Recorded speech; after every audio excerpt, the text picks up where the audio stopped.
Welcome back to the Glacier Guys podcast. I'm Ethan, and I'm here with my co-host Joey Fernandez. And we took a couple weeks off there. We had spring break, and then Joey, you're feeling a little under the weather last week. Yeah, slightly. But everything's back to normal, and we'll be back to posting every week. So let's get into it. First and foremost, we got to talk about March Madness. Of course. I have spent the last 2 weeks or however long it's been, majority of my free time has been watching basketball. I don't know about you. Yeah, me too, for sure. So, as we're recording this, it's what just concluded? The Elite Eight, right? Elite Eight just concluded, yeah. So, last night, Michigan and UCLA played, and then USC and Gonzaga played, just for reference. Yeah, and the Final Four is Gonzaga, Baylor, Houston, and UCLA. Yeah, sadly. Yeah. This has been a crazy tournament. I don't know what else to say. It's been awesome to watch. I genuinely haven't had this much fun watching sports in a pretty long time. Yeah, I think last year, there not being a tournament, makes it even more, hyped up because everyone's just itching to get some March Madness going. No doubt. And then if you make a bracket, you bet on games, that just makes it so much better. Oh yeah, there's always something on the line with March Madness. Especially this year, we saw 0 brackets survive the first round out of 15 million plus or something. Thank you, Oral Roberts. That's actually insane. Yeah, I forgot. I think 95% of people picked Ohio State to win that game or something. Yeah. Or maybe even higher than that, probably. Including both of us. Yeah. And I think everybody we know. But yeah, basically. Yeah, Oral Roberts, they almost made it to, the Elite Eight? Yeah, I think they made it to the Sweet 16 and lost on a last-second shot. That almost went in. They had a really good look at that. Yeah. That's still a crazy story. Even if they just won that first game, it's still dang. Yeah, and then because when these teams make the tournament, a lot of times you don't follow them during the regular season. They had the nation's leading scorer at point guard, Max Abmas. He averaged over 30, didn't he? No, I think it was 24 point something. But really? Yeah, okay. but still, because Garza fell off a little bit at the end of the season scoring wise. But yeah, for a point guard from a smaller school that averaged over 24 points, that's still insane. Yeah, especially in college. No doubt. Gonzaga's kind of been that team that just, I don't know. It seems too good to be true, but they're just fantastic to watch. Yeah, I know. I was kind of on the side of they'll get upset by someone. A little skeptical. Yeah, but I don't know. Did they just needed one 5-star and then everyone else would just fall into place? I get you see guys like Mark Timme. I think he's only 20 years old, and then Jalen Suggs is 19. These guys are just, they're I don't know. It's almost like watching a pro offense. These guys can score whenever they want. Yeah, they space you out, and then they cut. They just keep cutting over and over again, and then they just eventually find it. They're just always moving off the ball. It's exactly. crazy. And now they have to play an 11 seed in the Final Four. It's kind of like a cakewalk to the championship, Yeah, UCLA's hot, but how hard are they going to be? They were a play-in team, you know? Yeah, and they barely beat Michigan. They've been squeaking by in a couple games. Michigan definitely would have gave Gonzaga a better run for their money, no doubt. Yeah, I think so too. But the loss of Isaiah Livers kind of hurt Michigan a little bit at the end. But yeah, I think UCLA. I think they'll give it a decent game. It'll probably be over a 10-point deficit because that's what Gonzaga does. But Yeah. Yeah, I'd say maybe a 7-8 point game at halftime. They're probably gonna win by 15 though, honestly. Yeah. I hope it's Baylor Gonzaga because those two teams have clearly been the best in college basketball this whole season. They were 1-2 for basically all of it. Yeah. Besides maybe the end when Michigan and Illinois were up there, but that's the matchup everyone's looking for. I hope one of them doesn't get upset, honestly. And I think during one of the podcasts where I think we were talking about those two teams specifically. Yeah. I don't know if it was on the podcast or just outside of that, but even during the regular season, we're Gonzaga and Baylor are definitely the two best teams in college basketball. I believe we did say something like that along the lines of that. But we'll have to see. Imagine it's just Houston and UCLA. Yeah, that'd be pretty anticlimactic, but it'd also be kind of funny. Because those are two teams with a lot of loopholes and I don't know. They just.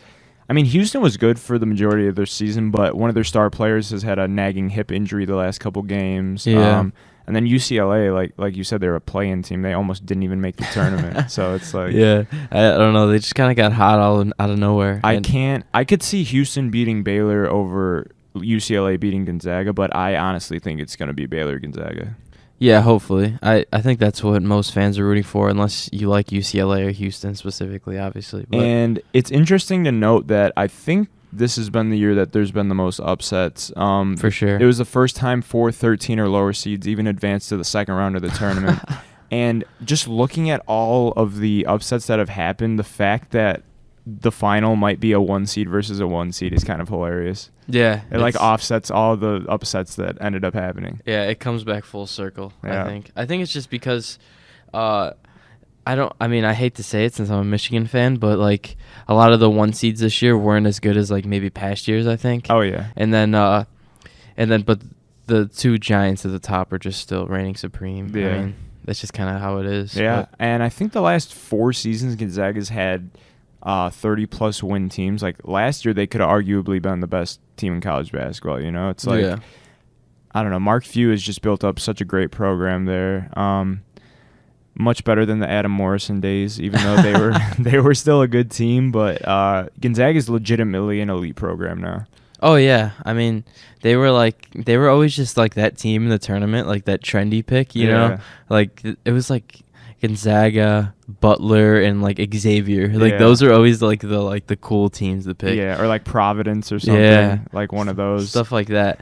But then like now all of a sudden they're like actually like good. And with Jalen Suggs, a 5-star recruit going there, and just seeing how well the program's doing, I mean, their recruiting classes in the upcoming years I think are going to be ridiculous. Yeah, I think so too. Especially since like it's like a, I don't know what it's.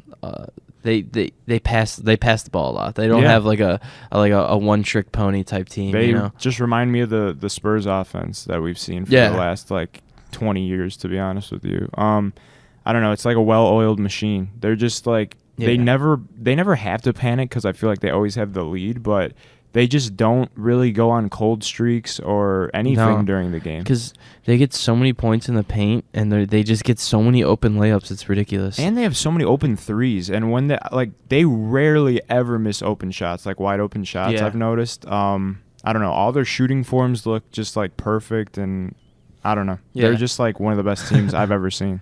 Yeah, that dude, I think his name's like Kisbet. Yeah. He's like the tall dude. He has like a line drive jump shot. It's kind of weird. It's kind of like Ray Allen-esque. Yeah. Not saying he's that good, obviously. No, not yet, at least. But or he ever will be. But hey, man, whatever works. And it seems like whatever they're doing is working. It's so hard to go out and win every game. Because I remember when Kentucky was in the Final Four in 2014-15, we're like, oh, they're just going to walk to a championship. And then there goes Wisconsin. They beat them. I mean, they had a good team, Sam Decker, Frank Kaminsky. But Gonzaga's playing UCLA in the Final Four, so it's like, man. I mean, if you, I don't know. It's gonna be a tough game for UCLA to say the least. Oh yeah, no doubt. Gonzaga, I don't think they've been challenged at all. I don't know about the regular season, but during the tournament, I mean, there weren't any really close games, were there? No, they've won by like almost 20 every game. So first round, I think they won by 43 or something. I forgot who they played. Yeah, they scored like 90 something points. They score 80 points religiously. I know. First half of the game yesterday, they scored 49 points. In college, that's unheard of. And then they just coasted in the second half. Who did they play? USC. Right. Oh yeah, they played USC. And all they had to do was coast in the second half. Excuse me, sorry. They both scored 36 points in the second half. I was looking at the stats earlier. I'm like, all they had to do was just coast, and they still won by 19 points. So it's like, I don't know, man. Yeah. Mark Timmy, the facial hair wonder. Dude's like 6'10". I didn't even realize he was that tall, but he just backs you up in the paint and he bullies you. You know? Yeah, basically. He's like a more athletic Luka Garza, honestly. Yeah, I could see it. I don't know if he's a better shooter, but he's just like he gets better looks, I'd say, than Garza does. Yeah, kind of. I think he's just more versatile. Oh, for sure. Like, he's not like Luka's a lot more stiff, it feels like. And I mean, he is in a better system, and he has better teammates for sure. Iowa was definitely struggling with depth, and I think that kind of got exposed. I forgot who they lost to specifically. It wasn't a very it big was like time kind of. team. It was kind of like early on. It feels like. Yeah, they lost in the round of 32, I believe. Let me see. I'm trying to find them. But yeah, they didn't last very long. The Big Ten in general just kind of. Michigan was kind of the one that squeaked out of there and they lost made to it Oregon pretty far. by 15. Jeez, man. And then Oregon, did they get killed by USC? They lost by a pretty good amount. Yeah. Kind of. Yeah. With the Mobley brothers are tough on USC. Yeah. Except against Gonzaga, but that's all right. Yeah, exactly. As weird of a tournament as it's been, I think that's why we see that some of these 1 seeds, 2 seeds were getting upset because, like, I don't know, the dominant teams this year, quote unquote, a lot of them are just like, I don't know, they've been good, but like we said, Baylor and Gonzaga are really the only 2 big powerhouses. So yeah, definitely. Outside of that, U of I mean, they got exposed. I just don't understand how they blew out Michigan by like 20 points, and then without Io, and then they lose to Loyola. And Loyola, the next game, that might have been the worst shooting performance of the entire tournament. They shot like 27% from the field for the whole game. Yeah, that was horrendous. I think Loyola just kind of came out with a better game plan. Honestly, they made the focus with Krutwig, obviously, and they kind of frustrated Kofi on defense a little bit. Mm-hmm. And U of I just never found the rhythm. No, they found a way to get Io pretty frustrated pretty quickly. He had 9 points and 6 turnovers. So yeah. I mean, he was like, there was points where he wasn't even jogging back on defense, and the guy he was supposed to be assigned to was getting and ones across the court when he wasn't even across half court yet. So it was like, yeah, you could tell they gave up kind of early. Also, with that game specifically, I feel like that was a huge mental game. One, because it was 2 Illinois teams, and I don't know. I feel like that's the reason why, like, I don't know. Loyola definitely had, like, a different kind of fire under them for that game just because it was, like, an in-state matchup. Yeah, and their defense is just ridiculous, honestly. Yeah. Even with the poor shooting performance against Oregon State, they still held them to, like, upper 50s, low 60s in points. So. Yeah, exactly. Because and no one makes any mistakes on that team, it feels like. Like, if they're not scoring on offense, their defense is always just, like, where it's supposed to be. Super stingy. Yeah. The only way you score on them, really, is just making contested shots. Mm-hmm. I mean, but you really can't do anything against that. So. Yeah, Porter Moser, he's kind of a psychopath on the sidelines, but he's definitely done a great job there with the program. A lot of big programs should be looking towards him, but I mean, a lot of people were speculating Indiana, but they didn't. They hired someone else. Mm-hmm. So, you know. Yeah, I think they hired an assistant coach, if I'm not mistaken, from the NBA. Woodson. Yeah, that's right. Mike Woodson. Mm-hmm. I mean, outside of that, though, I mean, I don't know. I originally picked Gonzaga to win the championship. I know that's like the cliche thing, but they have not disappointed me so far in the tournament. So yeah. I don't know what else to say. Yeah, I picked Michigan, but I mean, as last night win. A little biased, but yeah, it's all right. It's all right. I mean, they had a decent chance at least.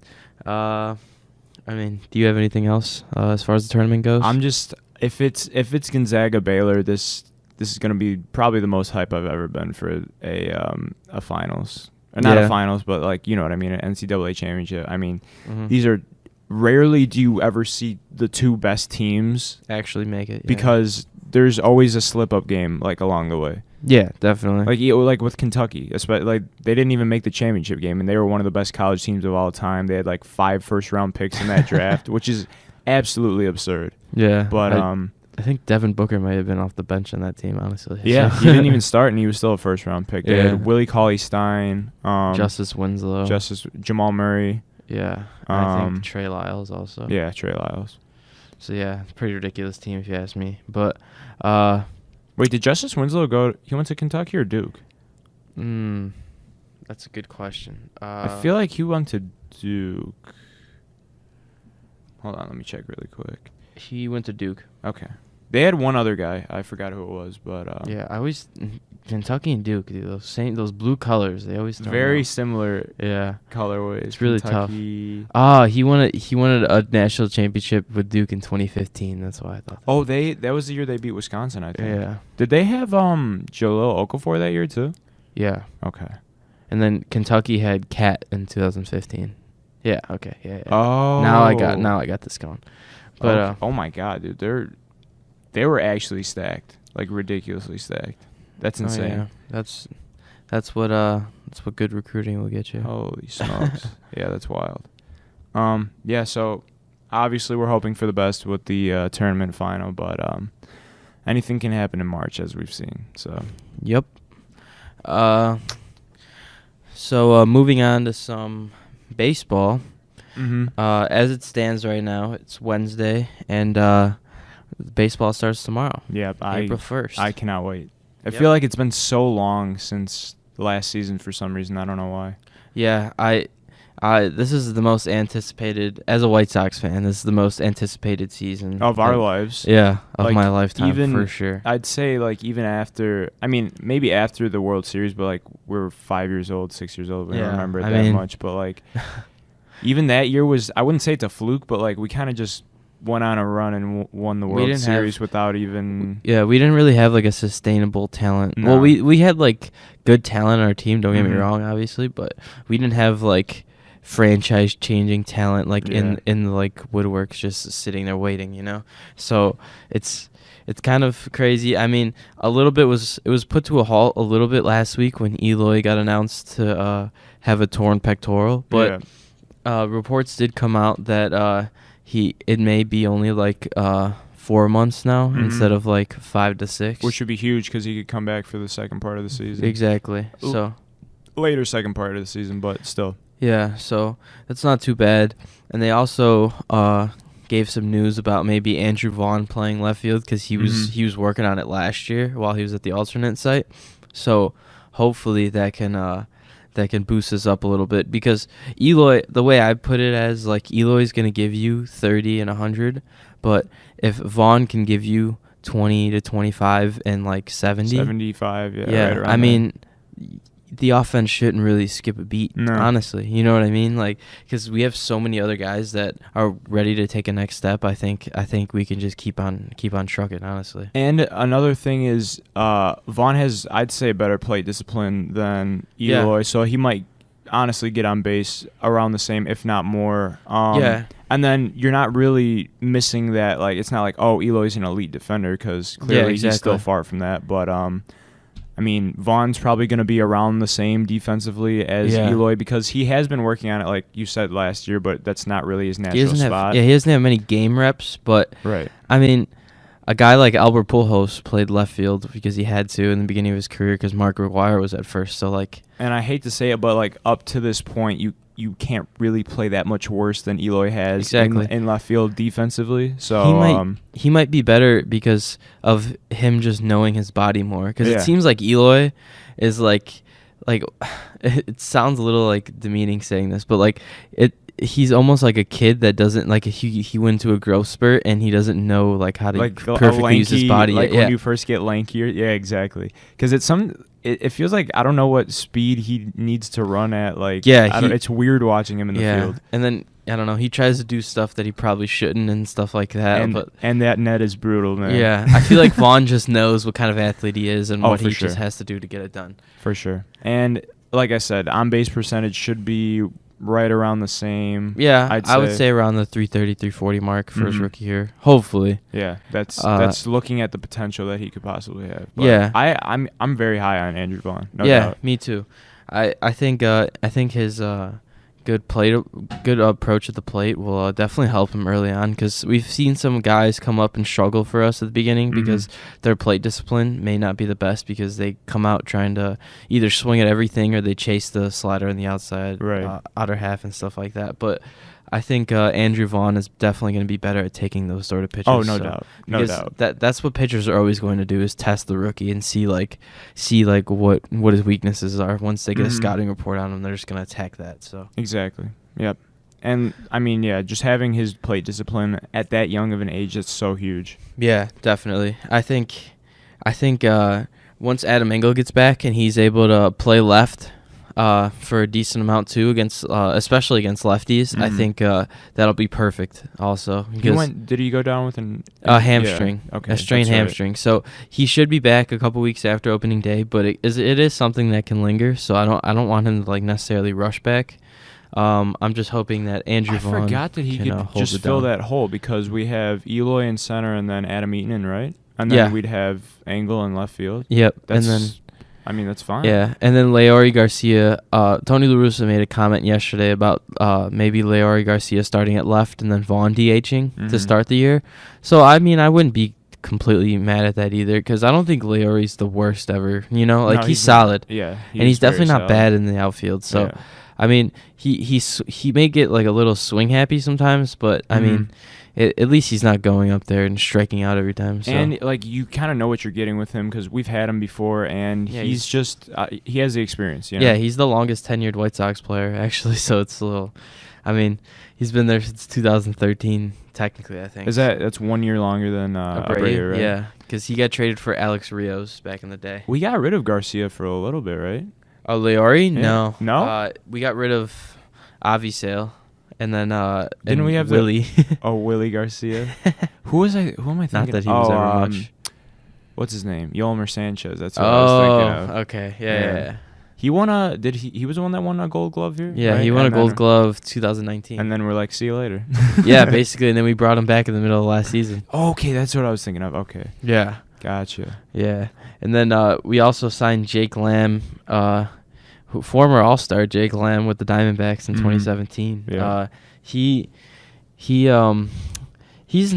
not bad. He's not a bad signing. The A's signed him and kind of got a spark last year. Honestly, he's always mashed righties.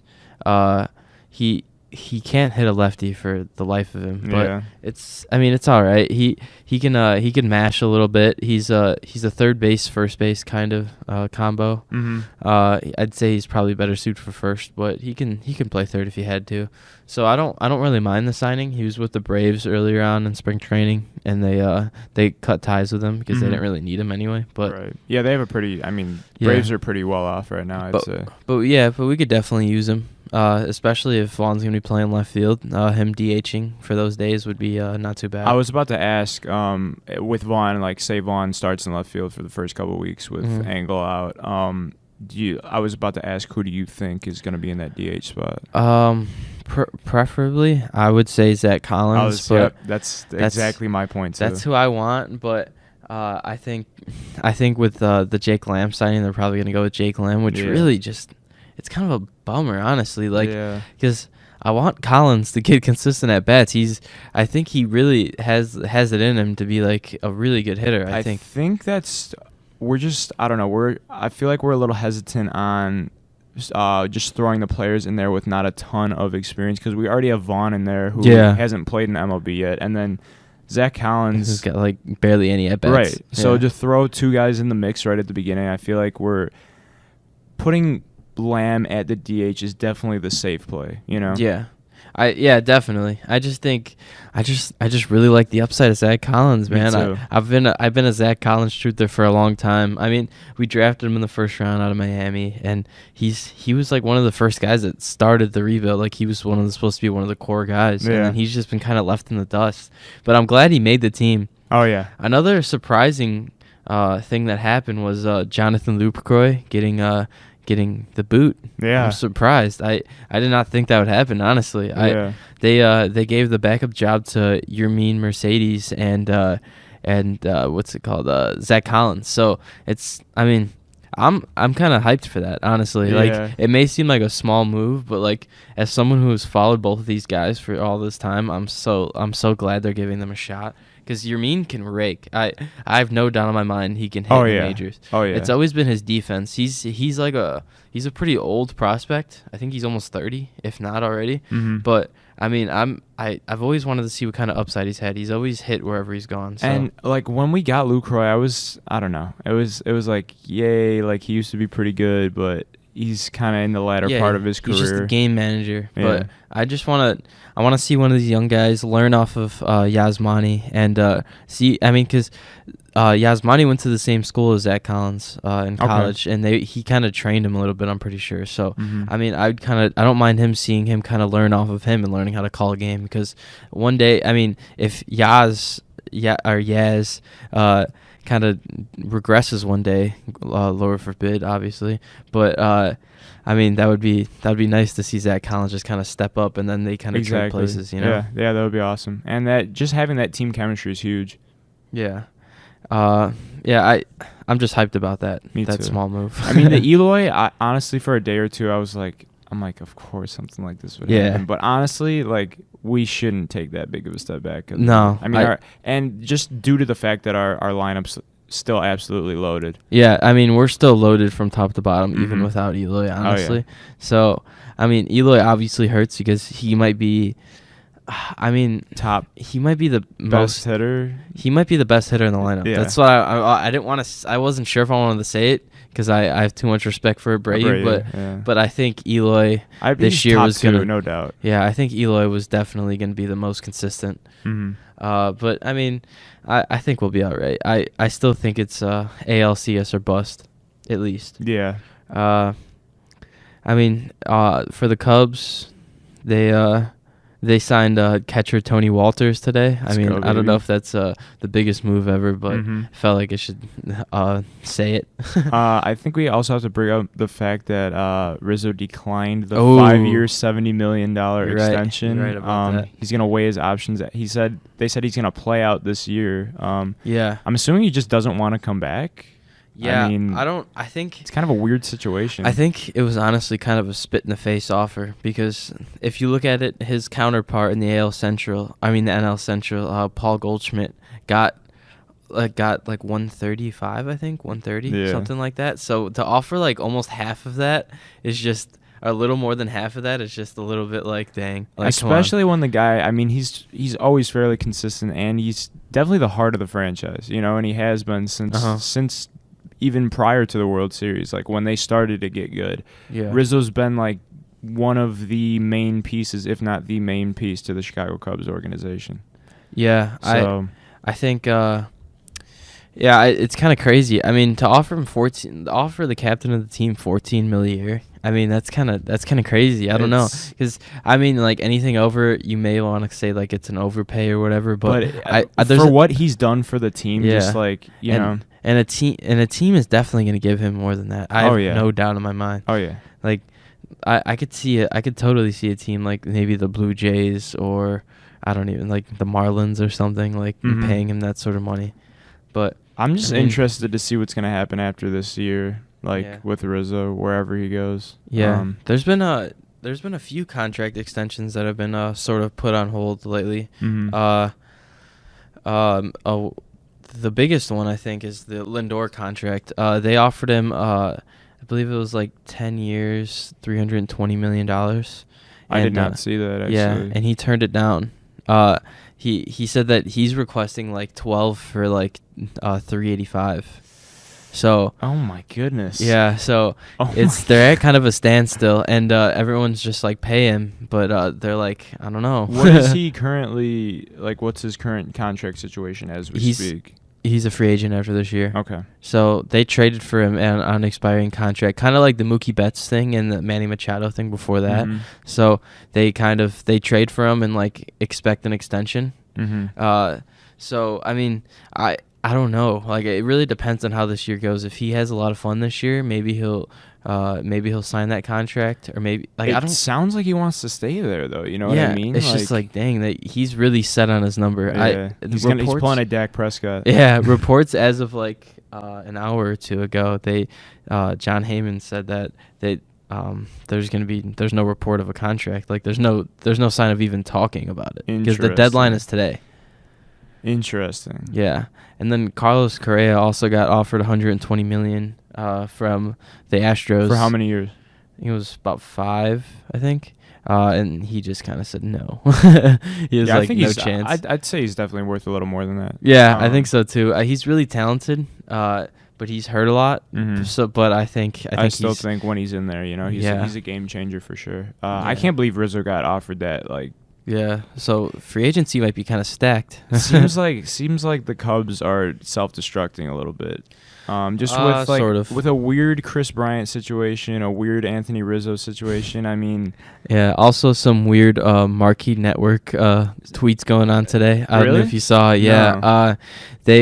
I don't know if you saw like the thing about like Len Casper complaining a little bit. Why? What did he say? Well, like he didn't complain like openly, but like apparently he didn't like that they were making the announcers wear like suit and ties. Oh yeah. Yeah. Well, today they said like, we understand you, or we get you, or something like that, and they like showed like the suit and tie thing and people complaining about it, and then they at the end they show them wearing like zip ups that say like Marquee Network and the Cubs, and then they were like, a lot of the fans were saying like, what did they? They said something about like they look like valet drivers instead of like wearing suits. That's such a weird like. That just sounds like they're salty he left. Honestly, yeah, it's such a weird move. Hold on, I gotta see this really quick. Yeah, it's a really weird move. That's so odd. I don't know. They were trying to be like funny about it, but it was just kind of just like awkward. Cringy, yeah. What? That's so odd. Was it a picture? No, it was a video. It was like a 40-second video about it. I was kind of thrown off by it, but we get it because we are it. Is it this one? Yeah. Okay. Interesting. Yeah, I'm not too sure what was going on there. But I mean, I will give them credit. The Boog Xiambi hiring was a good hiring, especially to replace Len. I think he's a pretty good voice. Oh yeah. So it was this video or no? No, I don't think it was that. It was, I don't know. I'll show it to you after. But it was a pretty odd one. I'm not sure what they were doing there. Well, that's just like, I don't know, man. Yeah. On to some games, some opening day action. I think the Sox versus Angels, it's gonna be a good game. I mean, waiting for the late start time kind of sucks a little bit, but it plays into some people's favor. I was about to say for us, it kind of doesn't play a factor at all. Yeah, but I'm sure for the people like that have work in the morning and that stuff, have full-time jobs. Yeah, exactly. People that are actually productive. No, but yeah, it shouldn't. I mean, kind of a bummer that it's so late. But I don't know. I'm so hyped to see. Yeah. Last year, our first pitch of the season was we gave up a home run. That was kind of brutal. Yeah, Max Kepler, the changeup down the middle from Giolito, that kind of hurt. I'm not gonna lie. If he can get a strike call on that first pitch, I think he'll be like, all right, much better start than last year. But yeah, we got the Giolito versus Dylan Bundy matchup at 9:00 tomorrow. I mean, I'm pretty hyped for that, honestly. Yeah.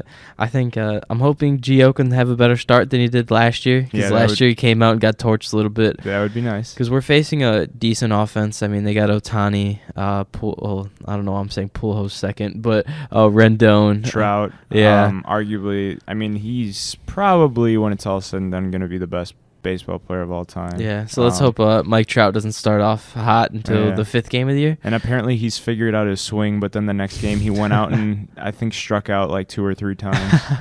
That's the only little hole in his game, I guess you could say, is he has too much swing and miss. But I mean, that's just nitpicking at that point. He walks more than everyone else. So, exactly. Yeah, I think that'll be a decent series. Hopefully we can start off and jump on their pitching pretty early. Yeah. Get the first Sunday Night Baseball game also. That's pretty exciting, I think. Yeah, that's awesome. Ohtani versus, let's see. I think it's Cease. Or no, it might be Rodon or Cease. So that's going to be a decent game, I think. Okay. Pretty hyped up for that. And then the Cubs and Pirates. The Cubs have Kyle Hendricks starting. That's always a solid option, you know. Yeah, I mean, Hendricks is I've liked him his whole career. As a Sox fan, I think definitely. Hendricks is extremely solid. Yeah, I think if I had to pick one pitcher to start or one player to start to like on the Cubs, I think it would be Kyle Hendricks. But and then the Pirates have Chad Kuhl, which is like, I mean, he's okay, but he's not opening day starter. Yeah. The Pirates have more problems though than they kind of know what to do with. So I think the Cubs hope to start off pretty hot. I mean, they're facing like arguably the worst team in the league. So I think think they can hopefully get a sweep to start off the season. Get off to a lead. I know that we're pretty anti-Cubs, but like, do you honestly like? This is just like a general question. Do you want them to do bad? Like, you know what I mean? I mean, as long as the White Sox are good in the same year and better, I really couldn't care less. Because like for me, a Chicago World Series is like that would be the peak of everything. Yeah. I think that's, as a Chicago sports fan, that would be like, if you had one ideal situation, that's what it would be. It would be the Sox-Cubs World Series. But if whoever wins that, it would just be bragging rights for the rest of forever, you know? Yeah, I think they made some all right signings, though. I think a guy like Jock Peterson could definitely he's been on fire, dude. Yeah, he could definitely maybe obtain a decent package for them. Yeah. Or just help them make a playoff run. I mean, who knows? Yeah. I don't know. I really don't know what to expect out of them. They're like the most perplexing team. They're like in the league this year. I think. Very foggy on what they're polarizing. That's the word I'm looking for. Yeah. They're just like, I don't know. They're unpredictable. Definitely. Yeah. Because it's like they still have those core guys like Baez, Rizzo, Bryant, Contreras, like the same old. But they also like the background pieces around them like got a little worse. But like those guys always still had the potential of just being really good. So like it's always like, what do you really expect from them this year? I'd say like, if I had to guess, maybe like 10 games above 500, right around there, because they do play in a pretty weak division. Yeah, I have them around like 85, 86 wins winning the division, though. I may add, it's that division is kind of be. So yeah, that would be what, like 10 games above 500, right around there. A little less, but yeah, it's gonna be I don't know. It's gonna be like a mediocre dogfight. I agree. I think they are going to have the worst record out of any division winner in the entire league. It's gonna be like the battle of like mediocrity with like the Brewers with their lack of like back end rotation pitching. They have a pretty good bullpen. I mean, they have two nasty relievers in Devin Williams and Josh Hader, but like their lineup kind of lackluster. The Reds, I mean, their bullpen is just like kind of non-existent. There are also the holes in their lineup. Amir Garrett, bro, come on. I mean, he's not too bad, but like besides that, it's kind of like, where is it? Exactly. Where is it? And then the Cardinals, I mean, they added Arenado, but they still have a lot of like kind of underachieving young players like Harrison Bader and stuff like that. They have like a 50-year-old behind the plate. I mean, Yadier Molina he's still valuable, but yeah, I don't know. His value is a little overrated at this point in his career. I'd say honestly. So for sure. And then their starting rotation's a little like, it doesn't wow you. Did you bring much. up Paul Goldschmidt or no? Yeah, he's just kind of like one of their only staples. Yeah. It's like, I don't know. They lost Colton Wong. I think that'll make a little bit of a difference. But I mean, none of them are going to wow you at all. So it's like, it's kind of a toss up at this point. And then the Pirates are just. I didn't even bring them up because it's just like. They traded Musgrove, Tyon, and Josh Bell. So it's like, are they the worst team in the league? Yeah, I think so. They have Ke'Bryan Hayes, who's a really exciting young third baseman. He's been mashing in spring training also, and he might be like Matt Chapman, Nolan Arenado level at third base also. But I mean, what else besides that? I don't really see much to watch there. Yeah. They just remind me of like the Orioles from the past couple of years. Yeah, you know? At least and the Orioles are stacking up a little bit. Right, yeah, right. They got Ryan Mountcastle and Adley Rutschman is in the wings waiting. Do they still have Chris Davis? Yeah. Yeah. Was it last year or 2 years ago that he had that horrendous start? He's had a horrendous start like the past. No, but like the really I think it was bad 2019. One. Okay, but they're just locked because of they're just locked because of the contract, right? Yeah, his contract is outrageous. He's making so much. He's one of the highest paid players like every year. He has to do this. He has to do it. Like, at what point like the team refuses to cut ties with him because they paid him that money. They refuse to say they were wrong. At what point does because you can't blame him for sitting there and showing up and trying and just taking the check every year. His confidence is just so shot. Like there's just I don't see a possibility he ever returns. They're to not any a sort good of team. Playable for him. They're not a good team. So I don't know if he cares that much. Last 3 seasons. 2018, he batted it hurts to hear, but 168. Yeah. 2019, 179. 2020, 115. Yep. It's like he had 6 hits last year. Yeah, it's kind of crazy. I mean, but 6. At one point, why do you? I know they're paying him all this money, but he's not gonna be on the team when they're actually ever good again. So why are you giving him at bats? He's making $17 million a year. So his OPS plus last year was it's 100 is average for OPS plus. His OPS plus last year was -7. So he was I don't even know what to say, honestly. He hasn't really played much this spring training, but I mean, what do you really at what point do they just admit that they were wrong? And they just cut him because his money's guaranteed, so they have to pay him either way. Or they just leave him on the bench and just let him sit there. Yeah, but they're still paying him this money. So I know, but it's just why not just develop the other guys? I mean, because he's never gonna have any sort of value ever again. If they cut ties with him, do they owe him all of his? Yes, all of it. So it's just why don't you just at least just sit him on the bench? No, but the best. Oh my gosh, dude! I feel like the best decision would just be straight up cutting him because having him in the game is such a liability. Yeah, that's what I'm saying. It's just what is he even? He's 34 years old. 35. You would you would literally be better just getting rid of him and paying him to do nothing than having him out there. Yeah, exactly. It's just what are you spending that money on anyways?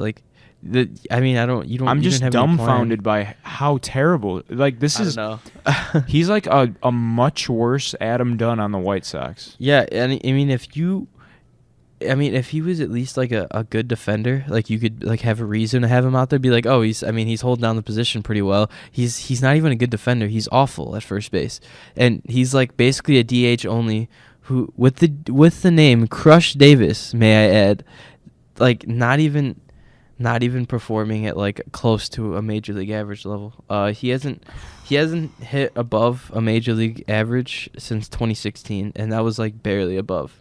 He hasn't had a season worth the year since 2015. Oh my goodness! Yeah, it's and they call him Crush Davis. Last 4 years, 26 home runs, 16 home runs, 12 home runs. He was injured last year, but 0 home runs in 16 games. Yeah, it's pretty crazy.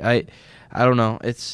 I'm not gonna sit here and just bash him because I'm gonna because it's it's not his fault. They were stupid enough basically to pay him this money. They gave him that in 2016? Yeah. So, oh my! What are you doing, Baltimore? I don't know. And he had some inconsistent seasons too. He had a season with a 792 OPS, which isn't bad, but that's not worth that much money for a first baseman. 2014, right in the middle of his Orioles prime, 196 he batted. Yeah, exactly. And 127 games too. At 704 OPS. He had, let's see, 1, 2, 3, 4. Yeah, he had 4 or 5 seasons of actually being productive. Yeah, out of 13 so far. So it's just I don't know. Credit to him for getting that contract. Scott Boras really worked his magic there. Yeah. Congrats to him. He has generational wealth, but baseball, I don't know. Not his cup of tea anymore. This might be the worst contract situation in recent years in that. It's terrible. Oh yeah, it's definitely up there for the worst. He might have negative WAR. I almost guarantee he has negative WAR throughout the duration of his contract. Oh yeah. He had negative .9 in 2020, and that wasn't even a full season. He played 16 games, and he still had negative. He almost had negative one, a full negative one win above replacement, in 50 at bats. That's ridiculous. Oh But my goodness! All right, this let's- turned into a Chris Davis bashing for the last 10 minutes. Let's get back on track. Let's here. move on. Let's move on to some even more exciting news. The Chicago Bears signed Andy Dalton to a 1-year, $10 million contract after amidst all the hype of this happened a few weeks ago, but we haven't had time to talk about it just yet. But I figured we should share our opinions on it because we have some strong ones. At this point, I don't know if I could say what hasn't been said, but obviously on the podcast we haven't said anything. It's just worst case scenario. First and foremost, I think I've accepted my fate as a Bears fan. This is like, it's always been a struggle as a Bears fan, but this is just a perfect example of what we have to go through. This is the most Bears move we could have pulled off. I don't know if there is a more Bears move than this. This is like the early 2000s Bears, or like the 2000s Bears, where they just veteran after veteran after veteran. One of them's bound to work out, right? Nah, just none of them. There's a difference between a Broncos team going out and getting a veteran Peyton Manning who is still in his prime. Yeah, I mean, he had the neck surgery, but he's Peyton Manning. Tampa went out and got Brady at 40. Yeah, Colts got Phillip Rivers. Still a great quarterback. We paid a backup past his prime, hasn't had a Pro Bowl season since 2016, had worse stats than Mitchell Trubisky, with better weapons, a better O-line. I mean, the situation he was in obviously wasn't the best, but I'll say I think, honestly, I'm not going to get mad at Andy Dalton in this situation. It's not his fault. It's not his fault. They offered him the money.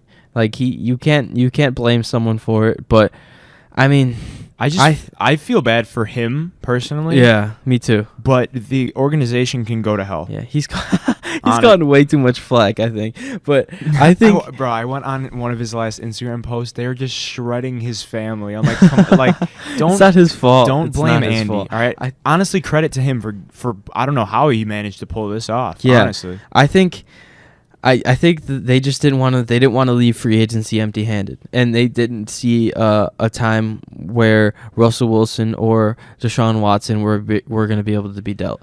So I think personally that they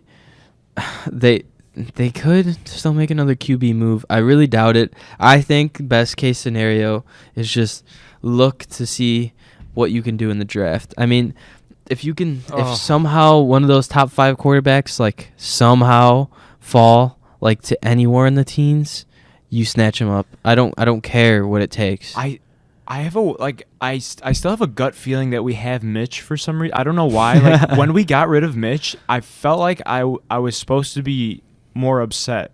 You know what I mean? But like having the Andy Dalton news come before that kind of just like you said, we wanted to not leave free agency empty-handed, right?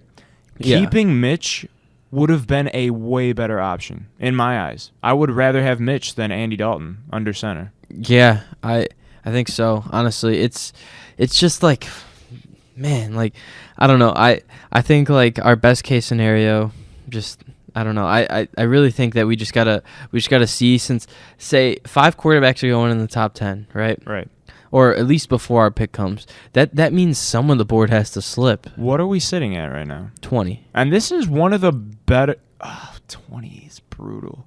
It's like, man, like why couldn't we just lose a few games, man? Like that's what I wanted. Like if we were sitting at like 8, we would be like, okay, we could trade up a few spots, and we have like it's doable. That was one of the worst postseason performances by a team that I've ever seen. We didn't deserve it. That I've ever seen. We really didn't deserve to even be there in the first place. And the fact that we blew every opportunity we even had in the first place was just embarrassing. We went on 2 good runs in the regular season. That's the only reason we made the playoffs. Yeah, and then we got exposed mid-season when we had to play some decent teams. I think we dropped 5 straight games or something, because we started off 5-1 and then we fell to 5-6, I believe. Yeah, we were kind of a fluke in the beginning of the year. And it's so frustrating seeing that we offered a lot for Russell Wilson. We did. An extreme amount, yes. I think it was 2 or 3 first rounders. 3 first rounders. 2 starters. Yep. and then a second rounder. A second, I believe. That's a ton.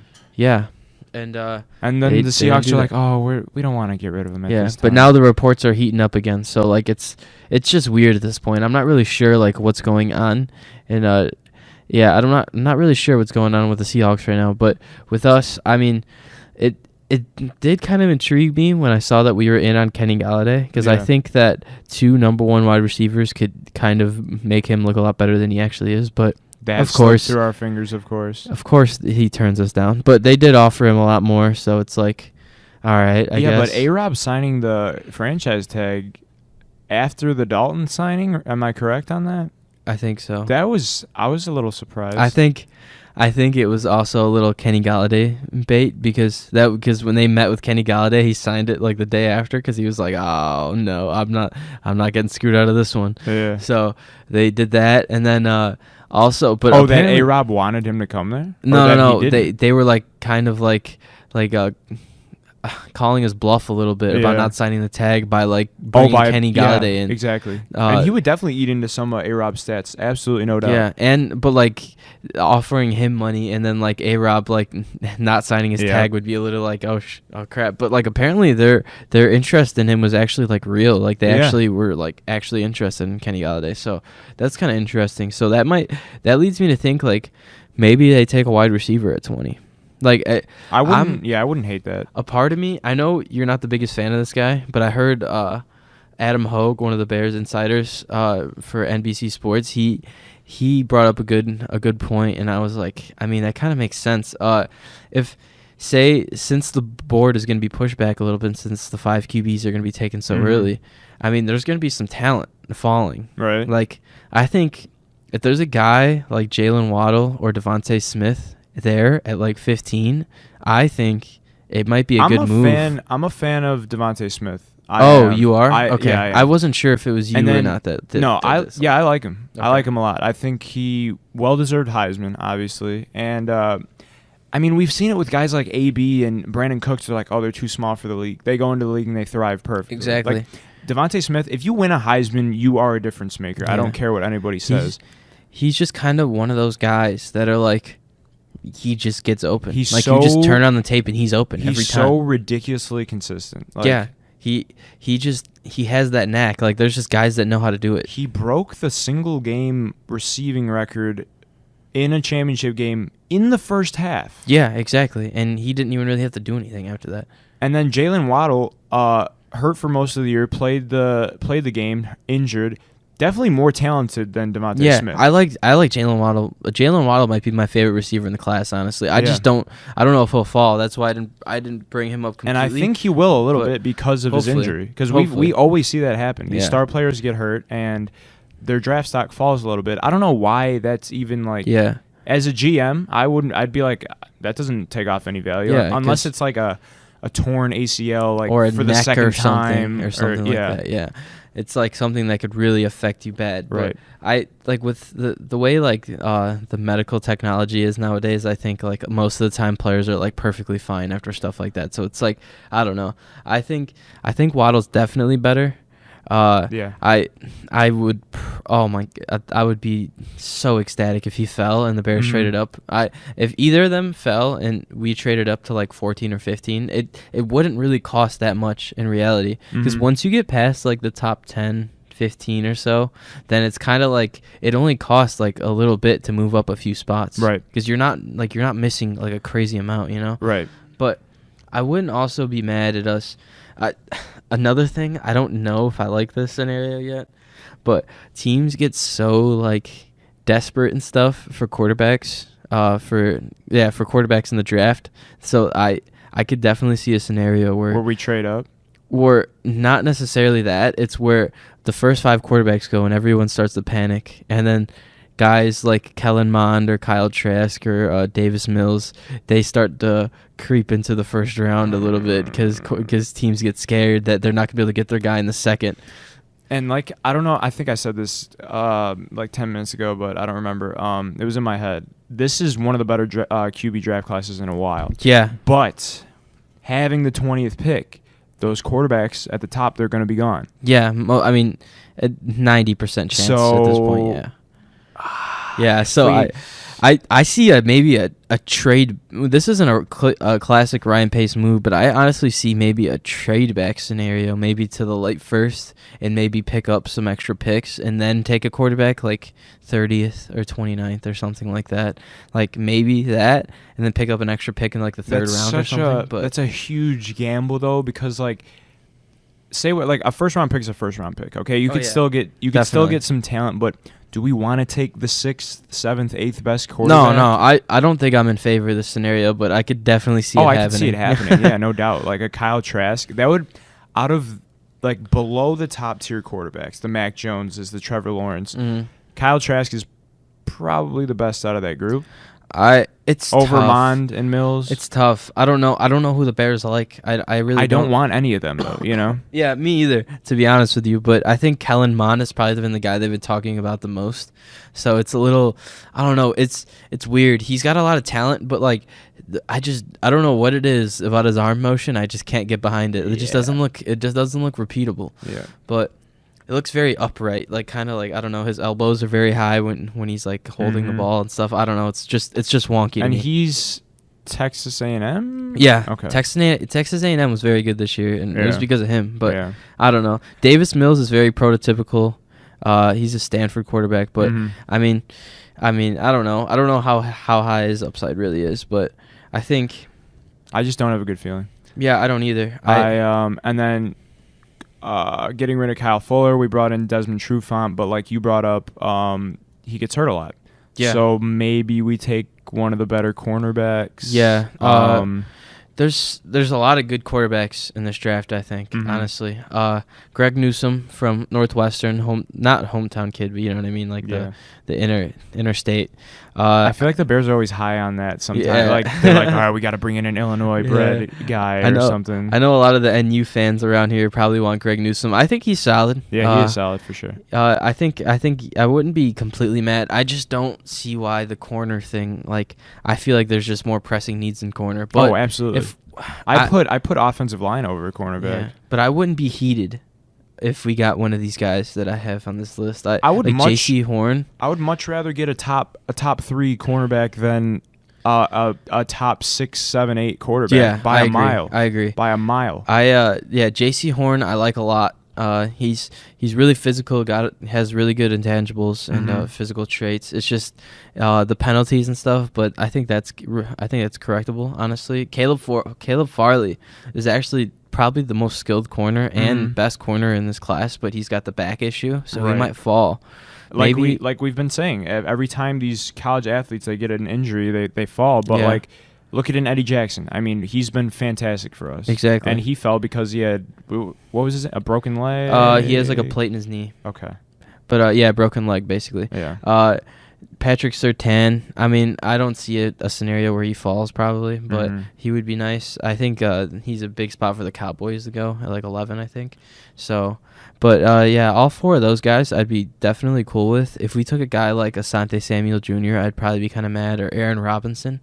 But I think if we get any of those 4, it would be like, all right, I guess. So we've signed Jermaine Ifedi and then Elijah Wilkinson. So we've signed 2 at least offensive linemen already. Yeah. I still feel like we definitely could use another one though. Yeah. Even I'd say like 2nd, 3rd round, we're probably gonna pick up some guys. Maybe even like later in the draft. Yeah. I honestly in the first round, what I would really prefer, I think if we're not moving up at all and none of the receivers fall, I think Elijah Vera Tucker out of USC would be really nice because he has tackle guard flexibility and he's really good. I think, but he could also go to like someone like the Chargers at 14, so that's kind of tough. But Christian Darrisaw wouldn't be bad either out of Virginia Tech, or Jalen Mayfield. Those are the guys I really like. Sam Cosmi. He's okay. I don't know how I feel about him yet. Yeah, I definitely offensive lineman. If we take that in the first round, I definitely would not be opposed because I mean that's just been a nagging issue for the past couple seasons. Yeah, definitely. But I could also see us just staying pat and picking up maybe like Kadarius Toney. I think he's fallen a little bit though. Yeah. Terrence Marshall Jr. out of LSU. He ran like a 4.39 yesterday, so that's not too bad. I could see us maybe picking him or. the kid out of Purdue. I'm blanking out on his name for some reason, but he's pretty good also. Yeah, or Rashad Bateman also. It's kind of off the topic a little bit, but how do you feel the Damian Williams signing is? I think that's decent. Yeah. I think it's I think he'll be a lot better than say Artavis Pierce may have been, or like Lamar Miller whenever he got snaps. Do and you stuff like that. think that he'll have a bigger role in the offense than Tariq Cohen? I'll put it like this. I think it'll leave Tariq Cohen out of those situations where you're like, why is Tariq Cohen running in between the tackles right now? Yeah. I think Damian Williams will be in there on more of those situations. And then Cordarrelle Patterson situations, that'll be Damian Williams. God. So imagine. Please. So that's so much better, right? That's so much better when you put it like that. You have another veteran quarterback, and then that gives more opportunities for Tariq Cohen to do actually what you want him to do is get out in space or catch passes or go out in the slot. Then we could just use him for that. So yeah, exactly. That'll be his specialty. Then we'll have Patterson on kick returns. Well, Patterson's not even returning yet. Yeah, that's true. We haven't signed him back. I don't think we will, personally. I don't see where we have the money to do it. I love him as a kick returner. Don't get me wrong. I like him as a person, too. It's just, I don't know. I don't see where we can fetch out just $2 million for a returner. Please stop giving him handoffs. I don't know what him and Nagy have going on behind the scenes. If there's a love connection or something, but it's a little weird. Yeah, that's why I'm glad Damian Williams got signed. I think it's good. I think it rounds out our backfield very well. Oh yeah. Yeah, I agree with you for sure. I'm just looking at some of the other signings. Christian Jones. Yeah, that's solid. He was on our team before actually. He was with Detroit for a while, I believe. He's solid. I'm glad they finally addressed some inside linebacker depth. Oh yeah. And then another thing with the Trufant thing, it kind of fits Ryan Pace's model of corners. He's always built his corners like this. He always has one veteran corner and one young corner. Whether it started off with Kyle Fuller as the young guy, and then Tracy Porter, and then it moved to Prince Amukamara, and then it moved to Kyle Fuller being the veteran and Jalen Johnson being the young guy. I think that's just kind of the method he likes. So Desmond Trufant and Jalen Johnson. I mean, it's worked. It's worked well for us so far. Yeah, definitely. No doubt. Prince was. He was a little sketchy, especially at the end there. But he made some plays, but he would, he slowed down a little bit. And Tracy Porter, same thing. He slowed down a lot. Definitely. I think, we still have some guys on the roster besides them. We have Artie Burns, who didn't really get to play a factor last year because of he tore his ACL before the year. And then we have Trey Roberson. We signed from the CFL last year. He never really got a chance. We lost Buster Screen, right? Yeah. Okay. So we lost two starting corners. Well, I guess Buster's not technically starting, but he was our nickel, so but he plays a lot. I wonder who's going to take his spot. That's the thing. It might be like a guy like Duke Shelley, because they've been high on him since they drafted him at Kansas State. Kendall Vildor, they still have also, so maybe they like him. He got some playing time last year. He got cooked a little bit, but he's still young. So I don't know if they like their options internally or if they want to take a guy in the draft. Yeah, Duke Shelley at 24, 5'9", 173. We took him in the 6th round. He's built like a slot corner. It's just whether or not he can actually do it. Make that yeah, exactly. Kendall is pretty small too, I believe. So both of them are like slot corner types. It's just, I mean, whether or not they can step up or not. We'll probably see in the draft whether or not they take one. Hicks Is he returning for sure? Akeem? Yeah. I mean, they let him explore trade, but I haven't really heard much news since then. Same. I mean, I hope they don't cut him. That makes me a little nervous. Yeah. I think, honestly, it sucks to say, but I think that Akeem Hicks was more cuttable than Kyle Fuller. I hate to say it, just because we got Bilal Nichols. Eddie Goldman's returning, and then I think that we could have. I'm not going to say he doesn't make a huge impact, but if we were going to cut one, I probably would have picked Hicks. I agree, and I say based off age also. Not only age, but I guess this ties in with age, but just injury. I mean, Akeem Hicks the last couple seasons, he hasn't played much. Yeah. When he's in there, he makes a huge difference, especially in the running game. But even if he's not making tackles on the box score, he's just taking up space. Fuller's just, I don't know, his health has been much, much better than Akeem Hicks the past couple years. And he's just reliable. Yeah, I definitely would have preferred the. I feel like one of the starters that we offered for Wilson was Hicks. I would not be surprised. Yeah, I don't think they would have wanted it though, just because of the age and the injury and stuff. But I mean, I mean, we might not have either. So I'm not gonna talk like Akeem Hicks is here for sure because I really don't know. Yeah, and then Max kind of just like, well, it's like that scene in Fresh Prince where he's looking around and nobody's left.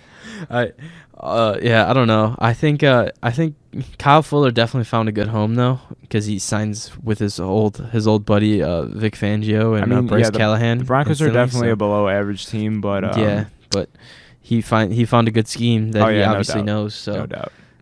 It kind of hurts. It kind of hurts seeing that, but I mean, I think we'll be all right. Hopefully. Yeah, if we still had Vic Fangio here, man. I mean, yeah. Hopefully, Sean Desai can bring that sort of energy. But why is former Colts coach? Why is he escaping my name? Chuck Pagano. Yeah. Yeah. That was brutal. Yeah, he was definitely not the right fit here. Definitely not. But hopefully, Sean Desai can bring some Vic Fangio magic over. I hope so. Because he was with them for a while, so you never know. Mm-hmm. Also, some other draft stuff going on. The 49ers actually made the first draft trade. They traded up to number 3 with to take the Dolphins pick, and then they gave up their number 12 and then 2 first-round picks after, I believe. And then the Dolphins took their 12th overall pick and moved to 6, and the Eagles moved back to 12. I'm more interested in what the Dolphins are going to do at 6 because, like, the Niners going to 3, it just seems automatic they're taking a quarterback. Yeah, the question is, like, which quarterback, though? Oh, for the Niners. For the Niners, yeah. Because it's like Trevor and Zach seem pretty solidified, I would say. But like the 49ers have had some smoke about Mac Jones maybe, which would be kind of crazy, but also like Justin Fields is in the mix, but like those are 2 completely different quarterbacks. Yeah. Completely different. I don't know if I'm playing into the narrative too much, but they traded up for the pick a day after Trey Lance's pro day, and then they got the pick the same day of Mac Jones and Justin Fields' pro day, and they chose Mac Jones' pro day over Justin Fields to go to. But I don't know if that's just to like fake teams out because they already know Fields is their guy or what, but that's pretty crazy. A lot of mental games going on. I don't know, but it kind of put me in a blender for a little bit. Jimmy G's definitely kind of stuck in a limbo right now because he's just your basic average quarterback. Yeah, I mean, and he's been injured a little bit, so I think he'll be the quarterback for most of this year unless they get a guy who shows out like right away. I mean, if Jimmy G ends up popping off this season for whatever reason, it's going to be interesting to see what happens. I think either way they'll cut ties with him, but I think they might be able to get something. I don't know if he's a free agent this year. I got to check that actually. But it was just so weird because when they got him, it's like, all right, we got the guy of our future, and then he had won. The year they made the Super Bowl, he was pretty solid. I mean, he was definitely solid. His stats weren't crazy, but like he was good. Yeah, he definitely. I mean, they could have done better if they had like a guy who made like a crazy impact, but I mean, he definitely didn't hurt them, you know. And with the returning players who were injured last year from the Niners defense, I would not be surprised if they steal the division this year. I'm pretty high on the Niners, to be honest with you. Oh yeah, I think honestly they might be my Super Bowl pick. Yeah. Whether or not they pick a quarterback or not. Yeah. I think their defense is nasty. They just need a healthy quarterback back there, and they'll be all right. And we saw that, like we said, when they made the Super Bowl. I mean, that Chiefs team that beat them, obviously they're the best team in the league, but like they made the Super Bowl with Jimmy G under center doing a little bit better than average. I mean, that's kind of what Mitch was our 2018 season. So it's same thing. Yeah, I mean, there's always that cliche about like, oh, imagine what this guy could do under Kyle Shanahan's offense. Yeah. But it's just like you say that about every guy because Kyle Shanahan just makes every guy look like he's serviceable. So it's like, I don't know. I think it's kind of like what Belichick has been doing prior to Cam Newton because he was just kind of his arm is gone and he's not what he used to be. But like. You look at when Jacoby Brissett was in there. Jimmy G, the reason he had such high praise is because when he was in with the Patriots, he was a fantastic quarterback. Yeah, I think that if he pops off this year, he can be cut pretty easily. The dead cap would only be like $1 million for Jimmy G. So if they cut him next year, or they could trade him, I don't know if they could get something for him. It depends how good he does. I think they could definitely get something for him though. If his cap hit fairly decent. It's like $27 million, but it's not that bad. Yeah, it's like especially for a quarterback. Yeah, for a starting quarterback, that's like all right, I guess. Yeah, it's probably a little too much for him, but I I don't think it's that bad. So I think they could definitely get something for him. Maybe. I mean, he'll probably be the Bears quarterback next year, just knowing them. But okay. Please don't say that. I think it's just inevitable. Eastern Illinois hometown kid. Let's bring him home. Exactly. After his best years are behind. Well, he's still pretty young, but like. Yeah. I think it's such a Bears move, though. I would not be surprised. I think for the options for the 49ers, it's such like a weird limbo. Like I don't know. Oh yeah, because very Trey odd. Lance is like, he has a great arm. He's got a quarterback body. Like he's well suited for the position. His ceiling is so high up there. Like you know what I mean. It definitely. But he's only got that 1 year tape and the competition thing and all that stuff. But he's got a zip of an arm. It comes out of his hand well. Great athlete. Yeah, great deep ball. He can read the defense a lot more than people think. But the thing is, like the kind of like knocks on him is that his team was just so much better than everyone else's. They were a national championship undefeated team. I think Mac Jones definitely the safer pick. Say what you want about his like athletic abilities and everything. He's gonna put the ball in the receiver's hands, bottom of the line. You know what I mean? Yeah, I think he's definitely gonna get taken in the top 10 now. I think people are starting to realize it a lot more. He's now. Actually like he can read the field a lot, really well too. Also. Oh yeah. So that's his football knowledge. Might be the best out of any of the quarterbacks. Yeah. So. Exactly.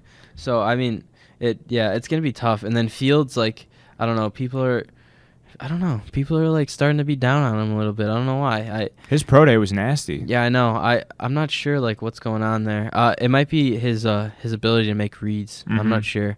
That's got to be a thing because he doesn't have any character issues or anything like that. Right? So he's kind of been in the spotlight for a while with the whole him and Trevor Lawrence were on. What was that? Was Elite 11? Yeah. Okay. Yeah. They. I think he might have been on QB1 also, though. Yeah, QB1. That's what I was thinking. Okay. Yeah.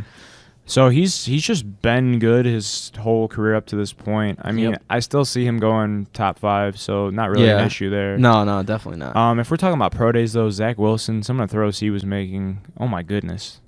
Oh, yeah. Like a Jay Cutler back foot throw against the grain from running left and throwing right, like on the money. Yep. That was...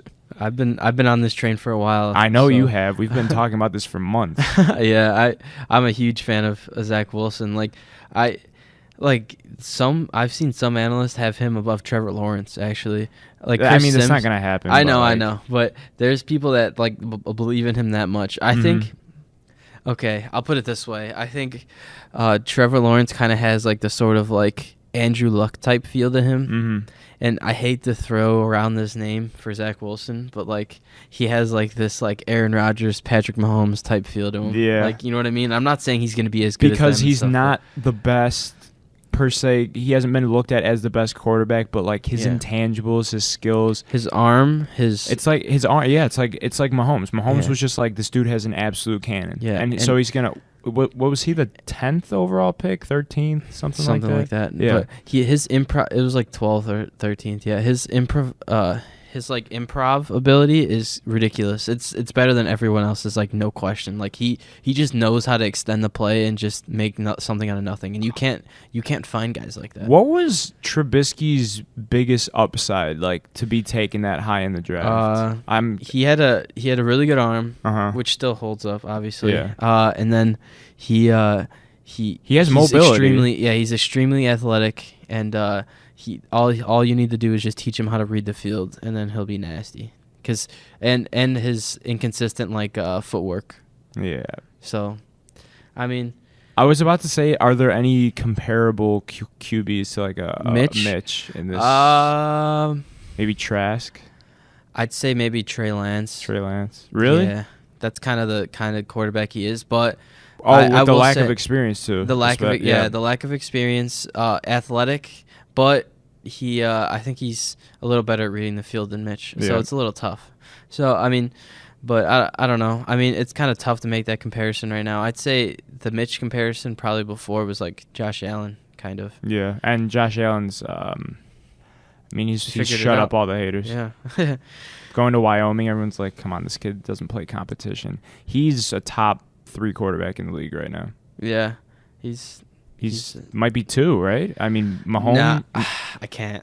Mahomes and then Rodgers. Oh yeah. How could I forget? Yeah. Yeah. Healthy Dak's probably top 5 right now. Close. Right around number Russell 5. Wilson's up there for sure. Sounds pretty good, right? Yeah. Brady's top 10 Yeah, he's somewhere. top 10. He's like in the regular season. I'm not gonna say he's winning MVP anymore. I want him on my team in the playoffs. So. Oh yeah, no doubt.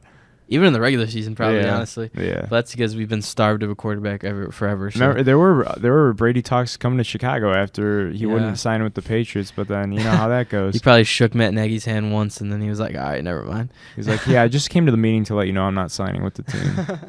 So. Yeah, and then with the Dolphins, I feel like wide receiver. Yeah, I think they were just Smith maybe. I think Jamar Chase. Okay. He just ran a 4.39 in his pro day. Bro, these athletes are getting ridiculous. Yeah. Who was the linebacker that had a 42-inch vertical? Jamil Davis. What? How is the Kentucky linebacker? How? Yeah, he's ridiculous. I don't know. He's just a freak athlete, and he's probably gonna get picked in like the second round. 11-foot broad jump, right? Yeah. 4.41 40-yard dash, and then 30-something inch vertical. Oh my goodness. Maybe 41 inch. Yeah, it was like 41, 42. That's shouldn't be possible. It's ridiculous. Yeah, I mean that's like wide receiver numbers. And then Justin Fields ran a 4.4, right? 4.41, 4.42, something around there. Yeah. He's also ridiculous. But I think. Yeah, it's crazy. I think the Dolphins. I think they didn't want to take one so early at 6, or at 12. Mm-hmm. I mean at 3. That's what they originally. It was 3. Right. So they moved back to 12 and they got back to 6 because Jamar Chase is their guy most likely. And they had Tua's their guy like right now, right? They're riding high on Tua. I'd like to think so. Yeah. I think they would have stood pat at 3 if they wanted a quarterback because they could have easily got Fields. Who's their backup now? Their backup quarterback? Because Fitz is gone. I don't know. I genuinely don't know who. I think they're just kind of like Tua or bust. I guess. I mean, Tua has upside for sure, but yeah, he does. I don't know. He's kind of in a weird situation. He just has to manage the team at this point, especially since they're gonna have Will Fuller. Yeah. Downfield threat. Devontae Parker, definitely a solid number 3 option because I'm just gonna go ahead and assume they're taking Jamar Chase. Yeah. Unless somehow he gets taken, but I doubt it. So like they're gonna have some weapons for him for sure. So it's like. So this is what. If they don't take Jamar Chase, they could also take Kyle Pitts. Oh yeah, ridiculous that's right. tight end out of Florida. Ridiculous. Oh yeah. His pro day was today and unfair. I mean, you could even tell in college he had 0 drops last year, and he was like their main weapon. He was just ridiculous. Yeah. Because if you're as big as him, like if you're big enough to guard him, he's just faster than you. But if you're fast enough to guard him, he's just bigger than you. So it's just kind of like they compared his pro day stats to like Mike Evans, and he's bigger than Mike Evans, and they're like very similar. So he's like a wide receiver playing tight end. So it's like, I mean, he has elite NFL tight end written all over him, already, which is crazy. Oh, and by the way, the Dolphins have Jacoby Brissett, so that's not too bad. Okay, I forgot about that signing. I thought he was still on Indy or something. I don't know. No, he's a free agent. I just forgot that he even existed, to be honest with you. Yeah, it's he was the starter in Indy for a little bit, right? When Luck decided to retire. Yep. There was a little bit of this was kind of just fan talk of like Andrew Luck possibly coming out of retirement, going to the Bears. I'm like, that would be too good to be true. It's like fan fiction. Yeah. Honestly. Yeah. I don't really see that one, to be honest with you. No, that's definitely not happening. Some other big news I would say is that the owners agreed to having a 17-game season now. The Bears didn't agree with that though. I got a notification this morning. Georgie McCaskey was not happy about that. The Bears voted against that, but then promoted the Game 17 yesterday against the Raiders. I don't know. That's weird. But, I mean, I guess they're just kind of like going with the flow. Yeah, they're like, I mean, they kind of accepted the fate of it. Kamara publicly criticized it. I'm pretty sure he used a vulgar term. Yeah. I don't remember the term exactly, but yeah. He wasn't too happy. No, a lot of the players don't like it because it has more of a chance of them getting hurt. So I'm assuming. But the single season records have more of a chance of getting broken now, I guess. That's what I brought that point up in one of my group chats that I have with my buddies. But like, do you just throw this season out the window when it comes to stats? Because like having an extra game in there, it just kind of you can't compare it to the rest of any season, right? I mean, I don't know. I mean, is 'Cause, 1,000 yards for a wide receiver still good? Say the rushing record gets broken for a single season. Like, say Derrick Henry goes out and somehow... Okay, another thing, Derrick Henry, he's bound to fall off soon. I don't know. I think so. I've been on the don't pay Derrick Henry train for a while. Oh, yeah, because as soon as he gets, like, upper 20s, right around 30, he's going to fall off. He's a bad injury away from not being the same anymore. Yeah. I don't know. I just don't see, like, he's a good player. No doubt. He's definitely a solid player, but your offense is kind of limited to him because if you don't give him 30 carries or 20 to 25 carries a game, he's going to rush for 3 a carry the first 15. Oh, yeah. He's the kind of guy you have to give a bunch of carries to even get anything going with him. Yeah, no doubt. Because it's just how he is. So, like, right. Your offense is kind of limited, and he can't catch passes that well. So you can't run that many things, and you have to get a different running back to run out of the shotgun most of the time. Yeah, I forgot. Wait, what did we bring up that Derrick Henry got brought up? Alvin Kamara. What else? The rushing record. Yeah. Stats are kind of, I don't know. I'd say they're thrown out for this season unless the NFL decides to make it a 17-game season regularly. After this year. That would be kind of dope, I guess. But I mean, I don't know how I see why the players are cool with this, I'm sure. Yeah, me too. Because they're not getting paid anymore for it. Yeah, that's true. They're getting paid the same amount to play like a whole extra game and a whole extra week of practice. And in regards to a 16-game season, that's already grueling enough. That's a big percentage of the season in one game. Like, you know what I mean? It's not like they're adding another 5 games to the MLB season or something. I do think that that it may be like some players may like it because say they get hurt in training camp and like they want to come back because their team's going to be in the playoffs. They have that extra week of recovery time. Oh yeah, to be able to either get a game in to like just get their feet wet or to just flat out be able to play in the playoffs. There's still bye weeks, right? Yeah, I believe so. Can you imagine if they made them play 17 straight weeks? I don't think that would be a thing. No, that would be pretty unfair. Yeah. But imagine getting like the week 5 bye week. It's just like the rest of that season's brutal. Yeah. Brutal. But I don't know. It's just kind of came out of left field. I don't know. Yeah. I don't mind it. Obviously, as a fan, it's better to have more games. But we'll see what happens with that. Yeah. All right. On to some NBA talk. The Bulls. Somehow, out of nowhere, at last week's trade, was it last week? Yeah, last week's trade deadline, come out of nowhere, make the big splash. When has that ever happened for the Bulls? Like, I don't know, but as soon as we got some new management, it seems like I can't pronounce the guy's name. Arvydas Karnisovas and then Mark Eversley. Yeah, good first impression. Yeah, great. I'm a big fan. I think Nikola Vucevic is a big pickup. Huge. Averaging 24 points per game and some of the most field goals attempted out of a big man like in NBA history. Yeah. In a season. That's the jump from having 1 All-Star to 2 All-Stars is huge. And it hasn't, the couple games that he's been there, it hasn't been working out too well, but Levine's been cold since the All-Star break. So he's going to find his game. Together. Yeah. Massive pickup. Oh yeah, I mean it's absolutely getting rid of an overpaid Otto Porter and who else did we give up? Wendell Carter. 2 first-rounders. After Wendell's injury, he hasn't been the same. I mean, he's still a young player, but he just hasn't. Those are like 2 of the players that I'm happy we actually gave up.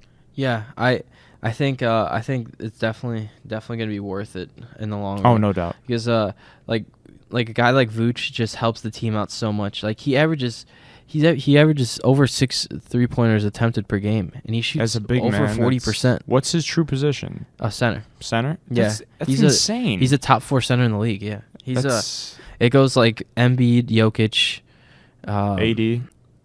If you count him as a center, then him. Yeah. Yeah, honestly. Yeah. Him or Towns, but I'd probably pick him because Towns is a little more selfish than he is, I would think. Also, I'm not putting Jokic. We weren't putting Jokic over AD and Embiid. It was just like it was just the 3 before anybody says it. Yeah, exactly. No order there. So don't come for us. Yeah, exactly. In no world would I put Embiid over AD. But But it's a pretty solid pickup. I think this makes it so much more attracting for free agents in the off season. That I think we, like, personally, I think the plan of attack here is, since Laurie's on the bench now, I mean, I think he's probably gone after this year. Personally, he's a restricted free agent. I mean, he's a bust. He's a draft bust. Hate to say it, but I don't know. I really don't know if he's a bust. I just don't think he works with us. Yeah, that's a good point. But I guess for our standards, I'd say he's a bust for our team. But yeah, he was beginning of this year was pretty productive when he was on the court. But I don't know, the consistency with just the way we are playing style. It's just, I don't know, nothing's really lining up. Yeah, it's not a good fit. I think that definitely. I think he'll do better somewhere else. Honestly, I think Vucevic is the kind of guy we needed, and Laurie was the kind of guy that needs to figure something else out somewhere else. No doubt. Vucevic just makes it so much easier for the rest of our team on the court, just because he takes so much pressure off. Like the pick and roll with Zach LaVine and Vucevic, once it gets going, it's gonna be great. And the contract that he's on is also a pretty good bargain. Like he's not a free agent for a couple more years, and he's not getting paid like superstar money. Right. So that's the kind of move we got to make, because then I honestly think, I'm not the biggest cap expert in the world, but I think the way our cap is situated currently, I think that we could find a way for a third star. I really hope do. So. I mean, that's kind of, to be very successful in the league right now, you need like at least 3 stars, which is kind of crazy. Yeah. But I think our team's gonna be really successful, especially with Patrick Williams developing. Thad Young's very solid, even though he's a free agent after this year. He might be back. Who knows? Then Kobe White off the bench, bringing some spark to the team, because him and Zach don't really play together well. But I think whenever he's without Zach, he plays better. Yeah, I don't know what the reasoning is for that, but yeah, that's just how it is. And then I think we got a solid core going right now. And Felicio on the. I think we're a really good point guard away. I think that's what it is. Yeah. Steph Curry. So when Levine's on the court, he runs the point, right? Kind of. I guess. I mean, it's like Tomas Satoransky technically, but it's basically him. Yeah. Like, if we just upgrade like the Tomas Satoransky position, I feel like that makes us like exponentially better. And like you said, Kobe White could develop. He's gonna develop more, but like you said, him and Levine just don't have that. They just don't really click on the court together. So him coming off the bench, like in a lot of minutes bench role player, like I feel like that's where he's most comfortable. Yeah, definitely. I was hoping Alonzo Ball trade could have got done for us. Yep. It's all right. There was a lot of speculation around that, and that would have been a huge move, I feel like, for us, because I still think Lonzo Ball could be a star in this league. Yeah, we've been some pretty good Lonzo Ball truthers. So. No doubt. Some other moves. Aaron Gordon. Onto the Magic's fire sale, got traded to the Nuggets. I think that's a decent pickup for them. I don't think it like moves the needle a crazy amount, but he's pretty good. So. Yeah. So does he have like? Because I'm looking at his first 2 games, 21 minutes, 25 minutes. Yeah, he's just gonna kind of take over Paul Millsap's role, which is good for them because he's been kind of a liability. Yeah. So he's in a starting role, correct? He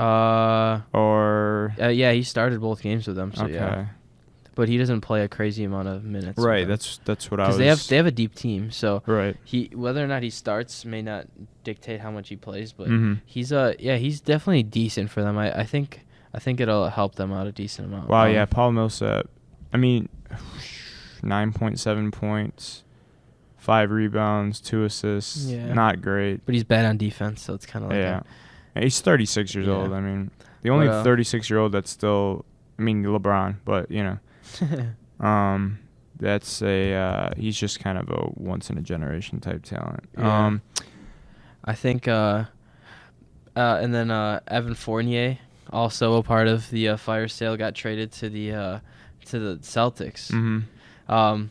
It's a decent move for them. Celtics, man, what? They're just in a very awkward spot right now. Oh, extremely. Sitting at 500, they still have all these I'd say good players, but like, what is happening? They're just kind of in limbo right now. It's kind of a weird spot. It's extremely odd.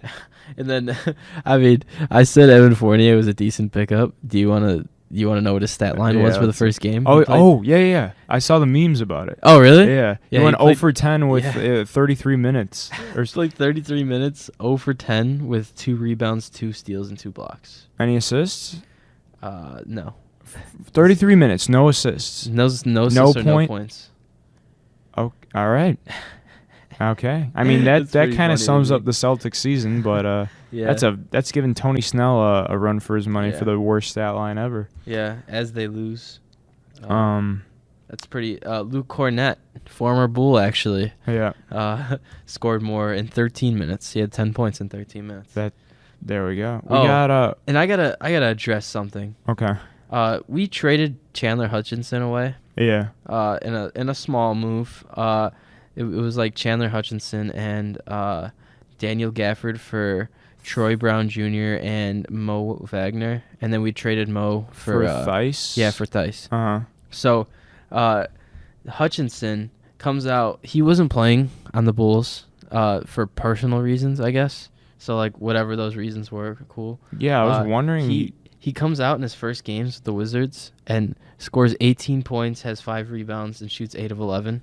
And he makes a tweet on Twitter about like being unwanted or something. And I'm like, dude, you weren't even playing. And then like I wonder if something was going on behind the scenes, but like maybe with the organization. But it's just like, dude, like what are you? So odd. What are you trying to act like that for? Like you were literally like he said one man's trash .. DC family. Nice. Yeah. We drafted him 2 years ago? Yeah, he hasn't done anything. I was actually very high on him coming out of the draft. I liked that pick a lot. Yeah, he was a 4-year player out of was it Boise? Yeah, Boise State. Yeah, he was really good. I liked him a lot. I was praising him. Mm-hmm. At 22, I thought it was a great pick, but I don't know. What else? Oladipo goes to the Heat. Heat are also in a weird kind of position. Yeah. Fall off from last year. Yeah, the thing is, I heard that they wanted Kyle Lowry instead. Oh, they didn't even want Oladipo. Yeah. So Oladipo was just kind of like a sure, like why not? Because they didn't give up anyone really. Celtics and the Heat are the 7th and 8th seeds.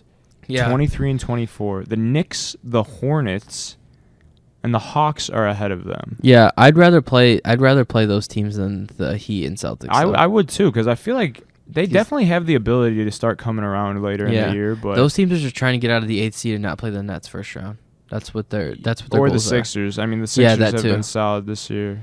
Sixers always find a way to mess up in the playoffs, though. Yeah, that's what I was thinking too. Like we said a few weeks ago. I mean, I think the Nets shouldn't have a problem getting to the finals this year. I hate to say it, but like especially after these signings. Oh my goodness. That we'll talk about right now. I guess. LaMarcus Aldridge signs with the Nets after a buyout. That's a big signing. We talked about Blake Griffin a few weeks ago also, but I think I said it on the pod. Blake Griffin, his first bucket. Yeah, I said his first game he's gonna dunk. I guarantee it. And what did he do? First points. Yeah. First shot, technically shot as a net, and he's dunking left and right now. Yeah, he's got bounce still. He's still got it in him. You could probably jump over the Kia still. I love how for 2 seasons how do you choose not to dunk? I don't know. That's like what is happening? This is crazy. Know. And then Blake Griffin had the quote about he said like for the last 2 years people were calling me trash or it was something along those lines, right? Everyone all I've heard is how bad I am, he said. Yeah. And then all of a sudden everyone's complaining about that I went to a good team.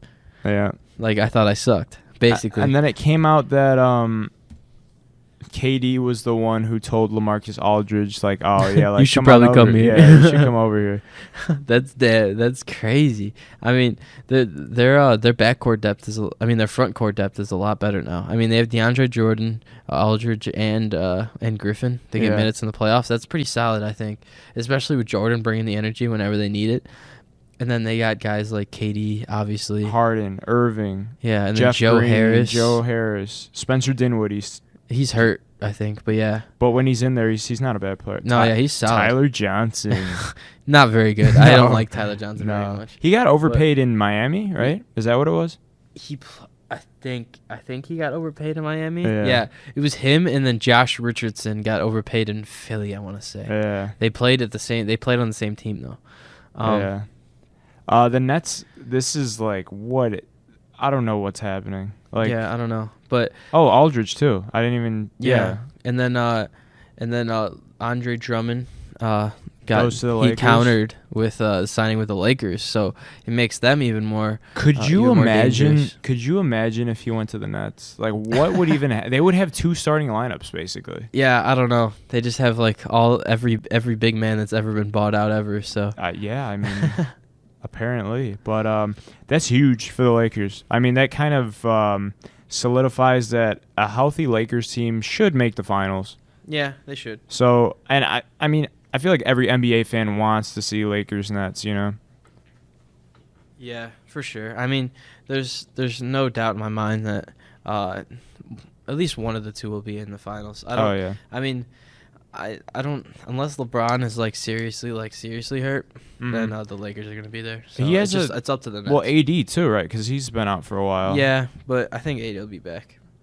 Because doesn't LeBron just have an ankle sprain though? Yeah, but it's just like if it comes back and hurts him in the playoffs again. Yeah, for sure.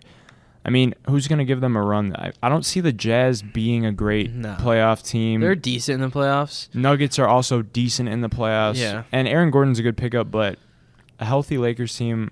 Yeah, I don't know. The Clippers just signed. Who did they sign today? They signed DeMarcus Cousins.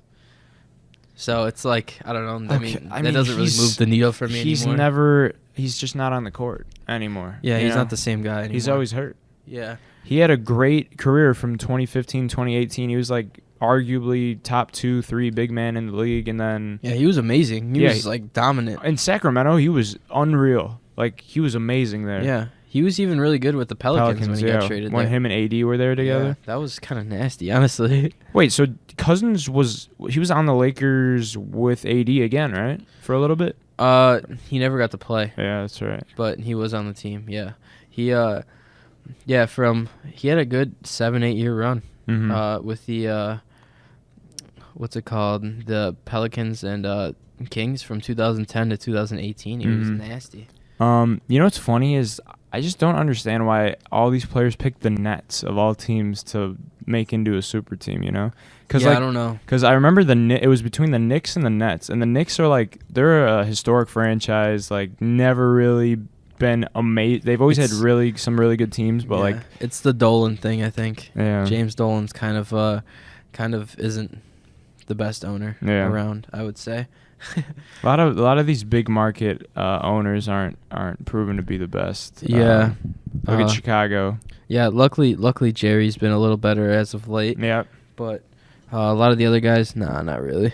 Yeah, so I'd say it's the safest bet's definitely a Nets versus Lakers finals, I'd say, because like you look at a Bucks struggled deep in the playoffs. Philly struggles deep in the playoffs.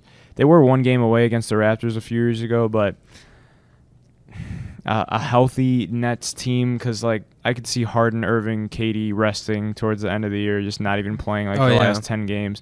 They're gonna come out on fire for the playoffs. Like, they've been hooping it up for sure. They're ready. I have no doubt that the Nets are gonna make it. I mean the Sixers. I've been through the Sixers and Bucks thing with Giannis and Ben Simmons. Yeah. We've been through this. Yeah. I can't. I'd say the Nets are a safer bet for the finals than the Lakers are for the finals, mainly because the injuries of the Lakers right now. The conferences and stuff. Yeah, exactly. And the East is just worse. Period. Yeah, that's true.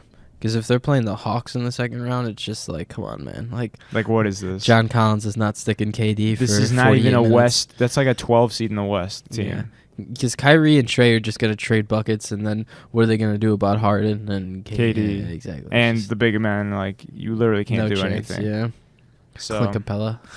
yeah, there was a lot of move. I'm trying to think if there were any other really big moves. I don't think so. There was a lot of like smaller stuff going on too. Yeah. But There was a lot of Kyle Lowry smoke, but they never got They were asking a lot more than they probably should have for an impending free agent. Toronto's pretty brutal this year. Like They're not that great. No. They probably should have traded Kyle. They wanted a lot. I don't understand though. He's a 35-year-old point guard who isn't as good as he used to be, and he has if he was playoff traded issues too. Yeah, and if he was traded, he wanted a 2-year, $50 million deal from whatever team.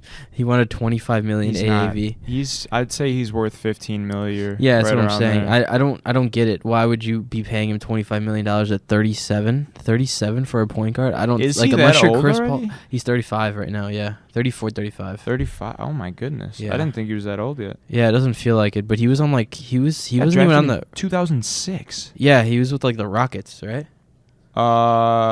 He was with Memphis from 2009 to 2019.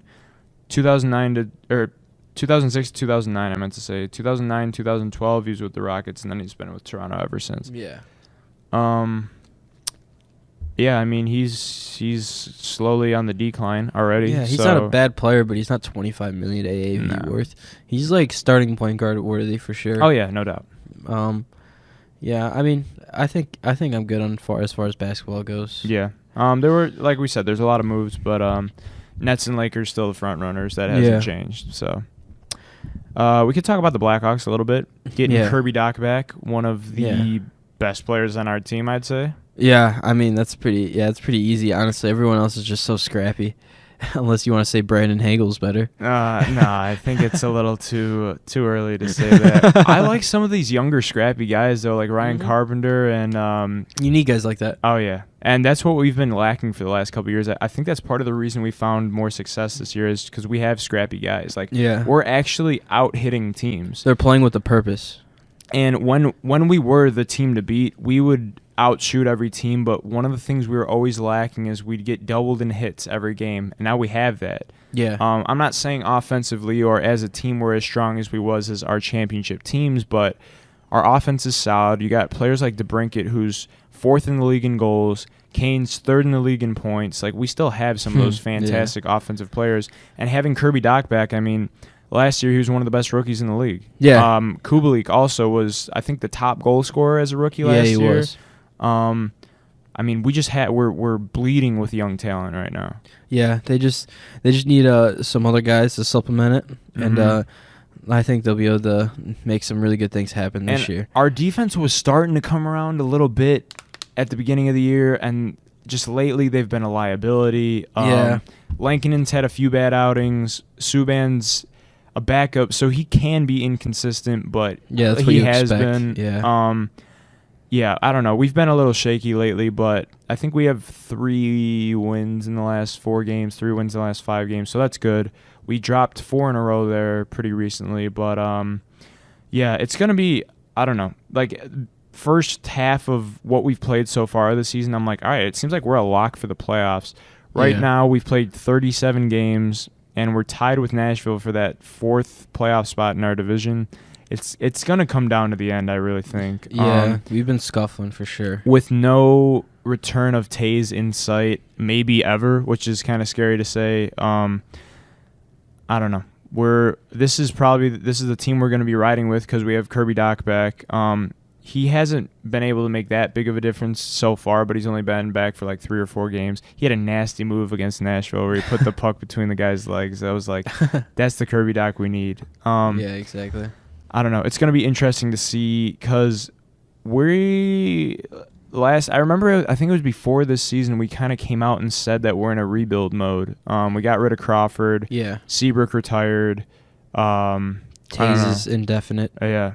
Might never come back. Hoping for the best, but I don't know, man. There's no captain of the team right now. I'd give it to either Keith or Kane, honestly. They've taken that leadership role. Yeah, I think eventually they should give the C to someone, but I don't know. I don't know when they're going to. Because I just don't know if they're trying, like, treatments, because all they've said about Taze is that he's feeling, like, groggy and lack of energy. They don't know exactly what's wrong. There's been a lot of Skepticism about him possibly having ALS. I've heard that from multiple people. I don't know how good the sources are, but I mean that would be the end of his career right there. Yeah. So and he's in his early 30s. He's like 32 years old, 33. Obviously that would be brutal. Yeah. As the heart and soul of the team, that would be terrible. But we have good candidates like Kane, like Keith that could easily take that C. I mean, Keith's 36, 37, leading the team in ice time. Like, he's got a new bounce in his step this season for sure. I don't know. Blackhawks they're in a pretty good position right now, I'd say. Definitely better than I thought we'd be, so can't complain with that. Yeah. We just need to go on another hot streak, and I think we should be able to take that last playoff spot in the division. Hopefully. Oh, yeah, hopefully, because there are teams that are creeping up, like Nashville and Columbus, I believe. But they just need to, be more consistent, especially since they got Doc back. You would expect the consistency to go up. But yeah, and teams like the Panthers, who have been surprisingly good, the Hurricanes, they're just like far in the top of our division right now. And we had to play. We played like the Lightning 4 straight games, the Panthers 4 straight. That was brutal. I mean, yeah, our division right now. It's a rough stretch. Lightning 24-9-2, Panthers 23-9-4, Hurricanes 23-8-3, like 50 points, 49, and then us and the Predators are tied at 39 points, and we've played more games than all of those teams, which is kind of alarming. Hawks are 4-6 in their last 10. Nashville's 8-2, so they're riding the hot hand right now. I mean, that hot streak's not going to be around forever, especially because they have a plus-minus of minus 14 goals on the season. But teams like the Lightning and the Panthers, I don't know if we could get past them in the playoffs. I mean, Joel Quenneville, the new Panthers head coach, obviously longtime Blackhawks head coach, he's made a flip in Florida, like, I don't know, just instantaneously. Yeah, I mean, that definitely hurts seeing that. But he was the lone Panthers guy out there when they were celebrating Kane's 1,000th game. He was the only one on the Panthers bench because he coached him for most of his career, so that was cool to see. Yeah. But, we'll see what happens. If the Hawks do make the playoffs, they'll definitely be in that last spot in the division. There's no way that we're going to overtake any of those 3 teams unless a freak thing happens. They all have plus-minuses over 20 in goals already, so their defense better, offense better, goaltending better. But their heart isn't better. Oh, yeah. And they're not as scrappy as us. Exactly. So we're kind of a Cinderella story a little bit this year, but it's nice to see that the Hawks are still in the conversation for the playoffs. Yeah, exactly. I mean, it's better than seeing them in last. Yeah. Just bottom feeding. Yeah, and we, even after like the last couple of seasons, because there were 2 seasons in a row we didn't make the playoffs, but we were like right on the cusp. Like, it's not like we've been terrible. We've obviously had some defensive issues, some injury issues, but I don't know. It's just it's nice to see that we still haven't really given up, and we still have some good core players. So it's going to be interesting to see what happens this year. Yeah, hopefully some solid moves incoming. Hope so, because I mean, it used to be everybody wanted to play for the Blackhawks, but now it's kind of like, I don't know. I'd say we're stuck in a little bit of a weird limbo right now because we were going for full rebuild, but then we started doing good this year, and then Lankinen surprised everybody by playing well. So I don't know. It's. I'd like to say we were going to make the playoffs, but who knows what's going to happen. Yeah, limbo is definitely how I would describe it also, to be honest with you. I think we're good, right? Yeah, for sure. Yeah, there's been a lot that's been happening in sports the last couple weeks. Not that many topics that we covered, I'd say, but like a lot to talk about them, you know what I mean? And then obviously with baseball starting, NFL draft coming up. And the national championship soon. There's going to be a lot to talk about in these upcoming weeks. Next week will definitely be packed. Oh, yeah. Because the national championship game is when? Next Monday? It's usually on a Monday, something right? like that. And we'll definitely be recording afterwards. Oh, yeah. So we'll definitely have a lot to say about that, and just a week of MLB games. So. Oh, yeah. Yeah, it'll be interesting to see how some of the teams come out and if anybody gets a hot start. Exactly. It's going to be fun this next week in sports for sure. So this has been another episode of the Glacier Guys. You can find these episodes on the library's website, on their SoundCloud. They will also be posted on the Glacier. Thank you guys for joining us, and we will see you next week. Peace.